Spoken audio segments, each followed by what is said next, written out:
This is the Sleepy Sheepy Eye Mask from Fabazine number 4.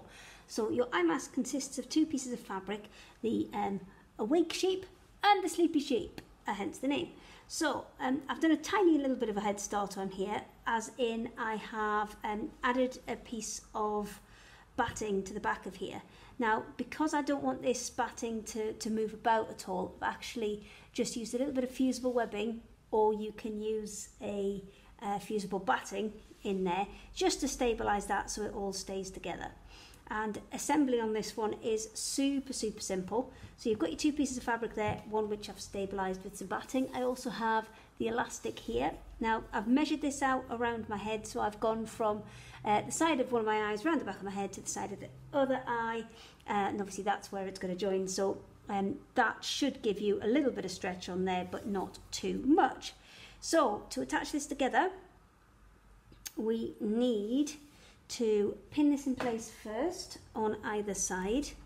So if you pin the first side and then just fold it in half so you can see the location that you need your other one to be. So if I just hang on to that there, so I've got it marked with my finger, and then pop that other one in place and pop a pin in it.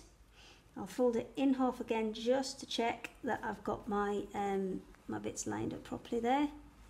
Yeah, I'm happy with that. That looks pretty good. So from there, I'm going to tuck these in. Now, you can pin these into place on the inside just to make sure you don't catch them. But if you do pin them, just be a little bit careful when you turn it right side out that you don't catch yourself on that pin that's going to be on the inside. So we then add the backing, which we pop on the top, sandwiching everything together and encasing that elastic. So pin all the way around the outside, and then we are going to sew all the way around the outside. So what I would recommend is this kind of slightly flat part along the top here. That's the bit I would recommend that you leave open, because it's going to be the easiest one when you come to top stitch it. So just to remind myself, I will pop a double pin in there. So that's just 2 together, and that's just to remind me when I get round to this point to stop, because that's where I want to open it. And then my starting pin over here, and now I'll go ahead, I'll pin the rest of this, I'll stitch it round, and then I'll come back to you when we need to turn it right side out.